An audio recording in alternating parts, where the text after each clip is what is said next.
हमारे बाप दादा गांव में कोई मर जाता है तो उसका कारण नियत तारीख तय करता है, शादी की तारीख तय करता है, होली दिवाली नवाई जो भी त्योहार होता है, तो जब सारा कार्यक्रम हमारे गांव के पारंपरिक लोग तय करते हैं तो फिर बाद में झगड़ा होता तो पुलिस की क्या जरूरत है। जमीन जो है बंटवारा हमारे गांव के बुजुर्ग जो है रस्से से नाप के बराबर जो है नपती करके सब भाइयों का बंटवारा कर देते हैं, तो पटवारी की क्या जरूरत है, कोई जरूरत नहीं है। लेकिन गलती हमारी है, पटवारी को जो है हम बाप मान लेते हैं, मालिक मान लेते हैं, जंगल जमीन में फॉरेस्ट को मालिक मान लेते हैं और लड़ाई झगड़े में पुलिस को माई बाप मान लेते हैं। उसी के साथ में साथियों, जैसे भारत सरकार ने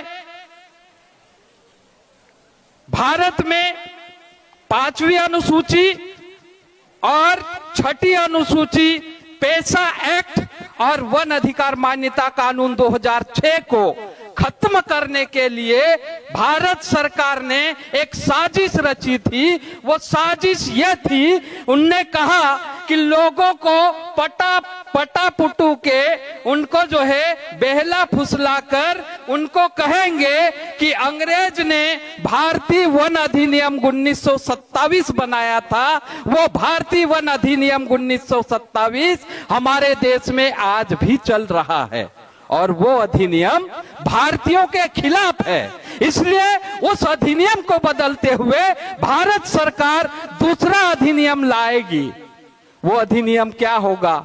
माननीय महामहिम जी ने कहा कि वो अधिनियम ऐसा था कि जंगल में कोई व्यक्ति कोई भी धारदार हथियार लेके घूमता हुआ पाया गया तो बीट गार्ड को भी जो है गोली मारने का अधिकार जो है कानून देने वाला था।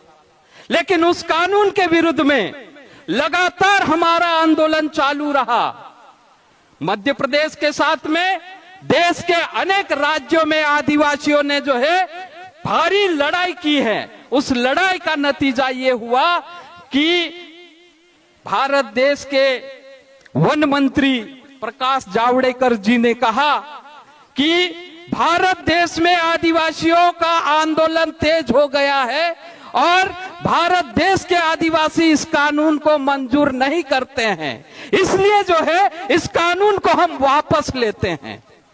तो ये आदिवासियों का आंदोलन है साथियों। भारत देश की सरकार ने उस कानून को वापस लिया है। भारत देश की सुप्रीम कोर्ट ने आंदोलन के कारण से फैसला देने में डर रही है। वो इसलिए डर रही है कि आदिवासी जंगल में आंदोलन कर रहा है, आदिवासी गांव में आंदोलन कर रहा है, आदिवासी शहर में आंदोलन कर रहा है, आदिवासी जो है प्रदेश में आंदोलन कर रहा है और आदिवासी देश की संसद के सामने भी आंदोलन कर रहा है। इसलिए जो है देश की सरकार और देश की सुप्रीम कोर्ट भी फैसला देने में डर रही। तो ये ठोस कानून है साथियों, इस पे हम लोग काम कर रहे हैं। साथ साथ में जो है जिस प्रकार से जो है संविधान की 5वीं अनुसूची के क्षेत्र में आदिवासियों को, जैसे माननीय महोदया ने कहा और अन्य साथियों ने कहा कि देश के 5वीं अनुसूची क्षेत्र के अंतर्गत आदिवासियों को जिस प्रकार से अधिकार दिए हैं, वो अधिकार जो है संविधान में 1950 में जब संविधान लिखाया तब से हमारे अधिकार जो है संविधान में जो है सुरक्षित किए गए हैं। लेकिन बड़े दुख की बात यह है साथियों कि हमारे कई सारे जनप्रतिनिधि और कई सारे हमारे कार्यकर्ता जो है ये कहते हैं कि 5वीं अनुसूची लागू करने के लिए हमको लड़ना पड़ेगा। अरे भैया, 5वीं अनुसूची तो जो है आजादी के बाद में जब संविधान लिखा रहा था तब संविधान की सभा ने जो है उसको 5वीं और 6ठी अनुसूची में लिख लिया था। और ये लड़ाई थी साथियों, आज हम लड़ाई ये लड़ रहे हैं, वो लड़ाई जो है जब हमारे देश में बारी बारी से जो है आक्रमण हुआ था, उस आक्रमण के समय तीसरी बार जब अंग्रेज आया था तो अंग्रेजों के साथ में हमारे पूर्वज लड़े थे। खाजा नायक, भीमा नायक, टंट्या मामा, बिरसा मुंडा, तरह तरह के जो है आदिवासी शहीद हुए और अंग्रेजों को डराए थे। उसी समय अंग्रेज डरते हुए जो है हमारे देश में साइमन कमीशन बनाया और उस कमीशन के जरिए पूरे देश में जो है आदिवासियों की क्या समस्या है, आदिवासियों को क्या तकलीफ है, उस तकलीफ के ऊपर जो है एक रिपोर्ट साइमन कमीशन ने सरकार को पेश किया और वो साइमन कमीशन की रिपोर्ट के आधार पर भारत सरकार ने 1935 में एक कानून लाया। वो कानून, उस कानून का नाम है गवर्नमेंट ऑफ इंडिया एक्ट 1935। और उस 1935 के एक्ट में आदिवासियों को क्या तकलीफ थी, तो उस कानून की धारा 91 में लिखा था कि आदिवासियों को दो चीजों से बड़ा खतरा है। एक, उनकी जल, जंगल और जमीन गैर आदिवासी लोग छीनने वाले थे। दूसरा खतरा था कि साहूकार उनके ऊपर जो है राज करने वाले थे। और उसी के साथ में साथियों कि आदिवासी की संस्कृति, रूढ़ी, प्रथा और परंपरा नष्ट होने वाली थी। इसीलिए जो है हमारे देश में गवर्नमेंट ऑफ इंडिया एक्ट के बाद में, जब हमारे देश की सरकार आजाद होने के बाद में जब संविधान लिख रहे थे, तो संविधान में ये चीज को जो है लिखें और इसी चीज को 5वीं और 6ठी अनुसूची में डाल दी। उसके बाद साथियों 5वीं और 6ठी अनुसूची जो है बन गई, लेकिन जो है उसके नियम भी आज तक नहीं बने। साथ ही कई सारे आदिवासियों ने लड़ाई किया। उसके बाद में 5वीं अनुसूची का सार निकालकर हमारी देश की संसद को डराकर या मनवाकर, पटाकर जो है एक कानून लाया 1996 में। उस कानून का नाम है पेसा एक्ट। और पेसा एक्ट भी गवर्नमेंट ऑफ इंडिया एक्ट और 5वीं अनुसूची के तहत पेसा एक्ट में भी ये हमको अधिकार है कि गांव के भीतर आने वाला सभी सामुदायिक संसाधन के ऊपर हमारी ग्राम सभा का नियंत्रण है। दूसरा ये कहा है कि गांव के भीतर आने वाले सभी सामाजिक सेक्टर के ऊपर हमारी ग्राम सभा का नियंत्रण है। तीसरा ये कहा है कि बाजार के ऊपर हमारी ग्राम सभा का नियंत्रण है। तो साथियों, जो 5वीं अनुसूची में, जो गवर्नमेंट ऑफ इंडिया एक्ट में लिखा था, वही आपकी पेसा एक्ट में वो अधिकार आपको मिल गए। अभी आपको चाहिए उस कानून को अमल में लाने के लिए। कई सारे नेता हमारे बीच में आए, जो हमको भाषण देना था, जो हमको बोलना था, वही बोल के चले गए, लेकिन उनको क्या बोलना था, उनको क्या करना था, वो बात वो नहीं बोले। तो ये दुख के साथ में कहना पड़ता है, हम लड़ रहे साथियों। हमने पुलिस को नोटिस दिया, हमारे गांव में, हमारे गांव के बिना पूछे किसी भी परिस्थिति में बाहरी आदमी को प्रवेश करना निषेध है। बाहरी आदमी मतलब कोई भी आदमी हो सकता, गांव वाले को छोड़कर। तो हमारे गांव में हम लोगों ने पुलिस को घुसने नहीं दिए हैं। पुलिस एक गांव में घुस गए, पुलिस को नोटिस दिया। नोटिस में हमने लिखा है कि क्या आप जो है हमारे गांव के अंदर हमारी ग्राम सभा के बिना पूछे कैसे घुस गए? क्या आप भारत के संसद द्वारा बनाए गए कानून को नहीं जानते हो क्या? क्योंकि भारत के संसद द्वारा बनाए गए कानून में यह लिखा है कि आदिवासी इलाके में या आदिवासी गांव में घुसने के पहले उस गांव के ग्राम सभा से पूछना चाहिए या सहमति लेना चाहिए। तो क्यों आप जो है हमारे गांव में हमारी ग्राम सभा की सहमति के बगैर गांव में घुसे? क्या आप भारत के संसद के कानून को नहीं मानते हो? और जो भारत के संसद के द्वारा बनाए गए कानून को नहीं मानता है वो देशद्रोही कहलाता है। तो क्या आप देशद्रोही का काम कर रहे हैं? क्यों ना आपके ऊपर जो है धारा 124A के तहत प्रकरण दर्ज करके देशद्रोह का मुकदमा आपके ऊपर चलाया जाना चाहिए और आपको जेल भेजना चाहिए। इस तरह से हम लोगों ने पुलिस को नोटिस दिया है और उस नोटिस के बाद में जिस गांव का विवाद था उस विवाद में जो है पुलिस नहीं गया, उसको जो है वो FIR लिख लिया था। उस FIR का खात्मा करना पड़ा और उस आदमी को बरी करना पड़ा। दूसरा साथियों, हमारे गांव का जल सामुदायिक संसाधन के ऊपर हमारी ग्राम सभा का नियंत्रण है। तो हमारे गांव का जमीन हमारा, जंगल हमारा, पानी हमारा। तो हमारे एक गांव से नगर पालिका पानी लेती थी, लेकिन इस बार विवाद हो गया। पिछले साल जब सूखा पड़ा तो नदी में पानी कम हुआ, तो हम लोगों ने ग्राम सभा बुलाई और ग्राम सभा ने तय किया कि हमारे गांव का पानी हम नगर पालिका को नहीं देंगे। तो नगर पालिका को हम पानी नहीं देंगे तो एसडीएम आके सबकी मोटरें जब्त कर ली और कनेक्शन काट दिया।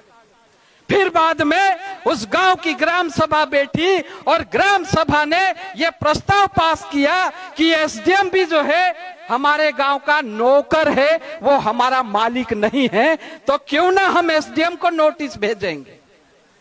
तब फिर बाद में पूरे गांव की ग्राम सभा गांव में हुई और वो ग्राम सभा वहां बैठकर प्रस्ताव पास किया कि हमारे गांव का जल जंगल जब संवैधानिक रूप से संविधान की धारा 129 ग के तहत हमारी ग्राम सभा के अधिकार क्षेत्र में आता है, पानी देना नहीं देना वो हमारी गांव की ग्राम सभा तय करेगी। आप जो है कौन होते हुए कि हमारे गांव का पानी जो है सेंधवा नगर पंचायत या नगर पालिका को देंगे। तो साथियों, हमने लड़ाई ये किया, हमने कहा हमारा गांव अनुसूचित क्षेत्र में आता है, यहाँ पर 5वीं अनुसूची लागू है और सेंधवा जो है नगर पंचायत में आता है, वो जो है उसके लिए अलग कानून लागू होते हैं और हमारे गांव के लिए अलग कानून लागू होते हैं। एसडीएम साहब, आपको जो है समझना चाहिए, एसडीएम जो है आदिवासी की संरक्षण करने के लिए एसडीएम को बिठाया जाता है और एसडीएम के बाद में जो है वो कोई कार्रवाई नहीं करता। तो माननीय महोदया बता रही थी कि मेरे को अधिकार है, आदिवासी कोई भी काम करने के लिए गवर्नर को जो है असीम अधिकार दिए हैं। तो गवर्नर के बाद में एसडीएम को अधिकार होते हैं, लेकिन एसडीएम को कानून के बारे में जानकारी नहीं होने के कारण वो गैर कानूनी काम करता है और वो गैर कानूनी काम जब करता है तब हमको लड़ने की जरूरत है। साथियों, मजेदार बात यह है कि आपके पास में किताब है कानून की, आप लेके चले जाइए, थाने में हो, एसडीएम में हो, कोई से भी फॉरेस्ट में हो, कोई से भी विभाग में चले जाइए, उनको कहिए कि आप जो है इस कानून को मानते हो या इस कानून को मानते हो। उसको समझ नहीं पड़ेगा क्योंकि वो कानून पढ़ता नहीं है, उसके पास में समय नहीं। तो जब उसको कानून का पता नहीं है और हमको भी नहीं पता है तो वह ऐसे ही डर जाता है। तो ऐसे में हमको भी कानून सीखना चाहिए। पता है तो ठीक है, नहीं पता है फिर भी हम कोशिश करें। तो साथियों, जो हमारे गांव का पानी है हमने नगर पालिका को देना बंद कर दिया।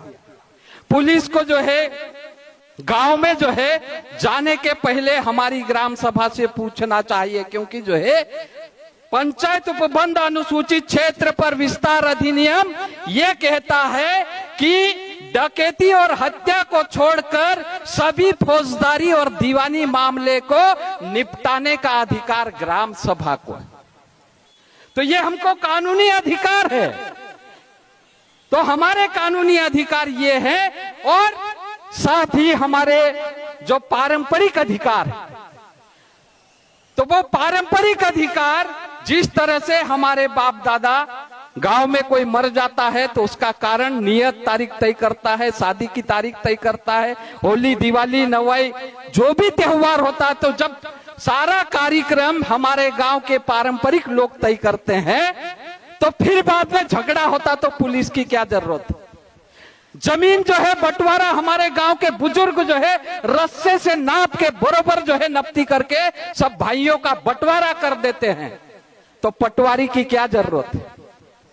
कोई जरूरत नहीं है, लेकिन गलती हमारी है। पटवारी को जो है हम बाप मान लेते हैं, मालिक मान लेते हैं, जंगल जमीन में फॉरेस्ट को मालिक मान लेते हैं और लड़ाई झगड़े में पुलिस को माई बाप मान लेते हैं।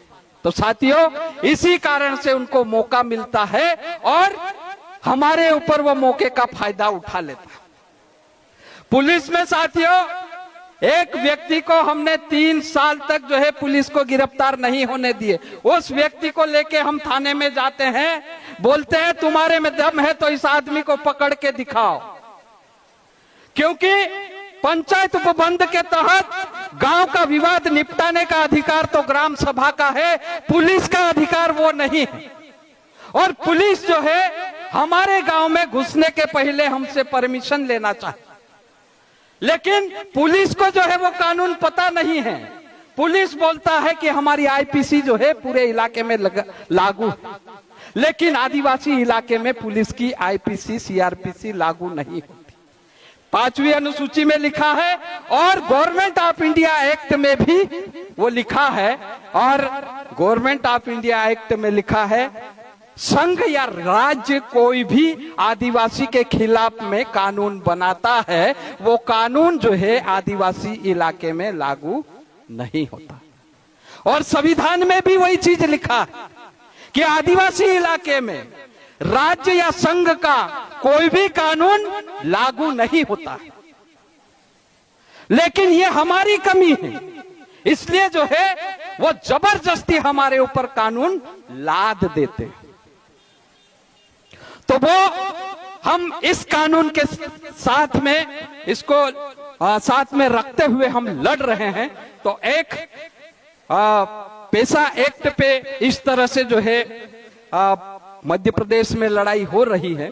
साथ में जो है जंगल को लेकर अभी हम लोग जो है पंचायत उपबंध अनुसूचित क्षेत्र पर विस्तार अधिनियम में जो आदिवासियों को अधिकार है, जिस जिस धारा में जो जो अधिकार है, वन अधिकार मान्यता कानून में धारा 5 में क्या अधिकार है, धारा 3 में क्या अधिकार है, और ऐसे गांव के भीतर जाकर सामुदायिक अधिकार के लिए दावा भर रहे हैं और गांव के सामने जो है बोर्ड लगा रहे हैं कि हमारे गांव में ये कानून है, हमारे गांव में हमारे गांव के लोगों को ये अधिकार हैं, हमारे गांव में बाहरी लोगों को घुसना वर्जित है। ऐसा जो है हम गांव-गांव में बोर्ड लगाकर गैर आदिवासियों को घुसने पर प्रतिबंध लगा रहे हैं। उसके बाद में साथियों कि जिस प्रकार से हमारे इलाके में या पूरे देश में जंगल ऊपर हमारे देश की सरकार ने वन सुरक्षा या वनों की सुरक्षा करने के लिए या क्षतिपूर्ति वनीकरण के नाम पर अभी 100 करोड़ रुपया लाकर गांव-गांव में गड्ढे खुदवा रही। काफी लड़ाई हो रही उसको लेकर भी कि जहां जिस गांव में गड्ढे खुदवाना है फॉरेस्ट को, उस गांव के लोगों को पहले बिठाना चाहिए, उसकी सहमति लेना चाहिए, उसका ग्राम सभा का प्रस्ताव पास होना चाहिए। जहां गांव के लोग कहेंगे वहीं गड्ढे खुदेंगे। फॉरेस्ट जो है मनमानी रूप से गड्ढे नहीं खोद सकता। तो इस प्रकार से वहां पर जो है हम लड़ाई कर रहे हैं और फॉरेस्ट को जो है गांव से भगाने का काम कर रहे हैं। तो धीरे धीरे पुलिस हमारे गांव से जाएगा, फॉरेस्ट हमारे गांव से जाएगा, तो उस गांव के ऊपर जो है हमारे गांव की ग्राम सभा का नियंत्रण रहेगा। उसी के बाद में जिस प्रकार से हमारे इलाके में यहां पर भी बात हो रही थी कि बड़े बड़े खंबे जा रहे हैं, यहां पर जो है बंबई के बाजू में है तो जो है बहुत सारे कारखाने भी आ रहे और वो इलेक्ट्रॉनिक भी हो रहा और रेल भी आ रहा है। तो हमारे यहाँ भी ये खंबे चल रहे हैं। इंदौर से जो है खेतिया तक जो है 332 केवी की लाइन जा रही। 3 साल हो गए हम लोगों ने जो है जहां जहां हमारी ताकत है वहां वहां पर जो है बिजली विभाग को गड्ढा नहीं खोदने दिया। बिजली विभाग ने कलेक्टर की मदद ली, तहसीलदार की मदद ली, एसडीएम की मदद ली, लेकिन हमने विधिवत जो है कार्रवाई करी। हमने जो है विधिवत जानकारी मांगी उनसे कि क्या आपने जो है मध्य प्रदेश के राज्यपाल से पूछा है कि यहां से जो है तुम्हारी लाइन जाएगी वहां पर आदिवासी की जमीन जाने वाली। तो उनके पास में राज्यपाल का गजट नहीं है। दूसरा जो है, आदिवासी की जमीन कोई जो है परियोजना लेने वाली है तो उसके लिए जो है कलेक्टर की परमिशन लगती है। तो हमने पूछा कि तुमने कलेक्टर से परमिशन लिया, तो उनके पास में कलेक्टर का भी परमिशन नहीं है। लेकिन पता नहीं एसडीएम ने जो है किस लिए जो है मेरे ऊपर एक नोटिस निकाला कि क्यों ना आपके ऊपर सरकारी कार्य में बाधा डालने का केस लगाकर आपको जेल भेजा जाए। इस तारीख पर मेरे कोर्ट में आकर स्पष्टीकरण दे। जब मुझे नोटिस मिला, मैं जवाब बनाकर लेके गया एसडीएम के पास में। मैंने एसडीएम को कहा कि एसडीएम साहब, मैं आ जाऊं आपके ऑफिस में। उन्होंने बुलाया, फिर बाद में बिठाया। मैंने बोला साहब, आपने मुझे कारण बताओ, नोटिस दिया है, मैं उसका जवाब देने आया हूं। हाँ। तो उन्होंने बोला, आम आदमी जैसा मुझे समझा होगा, लेकिन मैं जब बोला उनको कि साहब मैं अगर चाहता तो आपके ऑफिस के सामने आकर एक लात मारता और आपके दरवाजे को जो है 2 बार ठुकवाता। उसके बाद में आप जिस कुर्सी पे बैठे उस कुर्सी को लात मारता, आपको गिरा देता और आपकी कुर्सी पे मैं बैठ जाता। यही न्याय है क्या? तो मेरे तरफ एसडीएम घूर के देखा, बोला ये तो अन्याय है, मैं तुमको जेल भिजवा दूंगा। जब तेरी कुर्सी खतरे में जा रही है तो मुझे जेल भिजवा देगा और मेरी जमीन कोई आके गड्ढा खोद देगा और कोई भी ले सकता। कौन से कानून में लिखा है, दिखाओ। एसडीएम के पास में कोई जवाब नहीं था। मेरे तरफ आंख फाड़ फाड़ के देखता रहा। मैंने कहा, आप जो है सरकार जो कानून बनाए हैं उसका जो है पालन करने के लिए यहाँ बैठे हैं, तो आप कानून का पालन करो। आप जो है कानून बना के हमको नोटिस मत दो, अन्यथा जो है हम कानून को जानते हैं और आपको भी जानते हैं। अगर आप गैर कानूनी काम करोगे तो आपको जो है हम घसीटते हुए ले जाएंगे। तो तब से जो है अभी तक कोई नोटिस नहीं आ रहा है और ना एसडीएम जो है कोई फैसला दे रहा है। एसडीएम को हम बोल रहे हैं कि फैसला चाहे तुम बिजली के पक्ष में दे दो या हमारे पक्ष में दे दो, लेकिन एसडीएम की ताकत नहीं है। वो प्रकरण चला रहा है न्यायालय में, लेकिन उसके पास में वो ताकत नहीं है। क्यों ताकत नहीं है? क्योंकि आदिवासी इलाके में आदिवासी की जमीन लेने के पहले उस गांव की ग्राम सभा से सहमति लेना होती है और वो सहमति बिजली विभाग ने नहीं लिया है। और बिना सहमति से अगर कोई खंबा लगाता है, कोई फैक्ट्री लगाता है, कोई किसी की जमीन खोदता है तो वो गैर कानूनी रूप से काम करता है, और जो गैर कानूनी रूप से काम करता है वो गुनहगार होता है, उसको जेल जाना चाहिए। तो इसी मामले में अभी तक 3 साल हो गए, खंबे नहीं लगा रहा है और ना ही केस में जो है किसी के पक्ष में फैसला दे रहा। तो इस प्रकार से एक तो ये आंदोलन हमारे चल रहे हैं, दूसरे तरफ से हम लोग जो है समाज में जिस प्रकार से कुरीतियां हैं उसको लेकर हमारे इलाके में जो गांव-गांव के पटेल होते हैं उनका जो है पटेलों का एक संसद बनाए हैं। उन संसदों का जो है बार बार मीटिंग लेने के बाद में जिस प्रकार से हमारी रूढ़ी वाली ग्राम सभा को हमको मजबूत करना है, तो पटेल पुजारा गांव आरती और बारगाया को मजबूत करेंगे तो जो है हमारी रूढ़ी प्रथा वाली ग्राम सभा मजबूत होगी। तो ये दोनों ग्राम सभा जब मजबूत होगी तब जाके जो है ये अंग्रेजों का कानून जाएगा और वो आदिवासी का कानून वापस आएगा। अन्यथा जो है ये आए दिन नए नए कानून बनाकर हमारी संपत्ति, संसाधन, जल जंगल, जमीन लूटने का काम जो है सरकार करने वाली।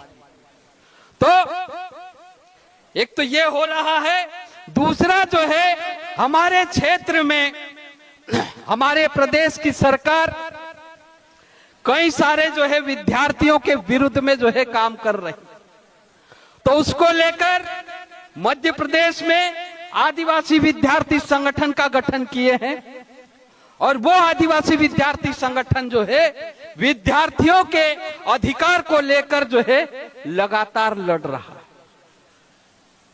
चाहे वो छात्रवृत्ति का मामला हो, आवास भत्ते का मामला हो, फीस ज्यादा लेने का मामला हो, छात्रावास से विद्यार्थियों को निकालने का मामला हो, या फिर बाद में रोजगार का मामला हो। जैसे जो है 1 लाख पदों के 1,25,000 पद अभी तक जो है मध्य प्रदेश सरकार ने भरे नहीं है, उसको लेकर भी जो है मध्य प्रदेश के छात्र संगठन लड़ रहे हैं और उसके साथ में जो है आदिवासी एकता परिषद भी लड़ रहा है और आने वाली पीढ़ी को जो है अधिकार दिलाने का काम कर रहा है।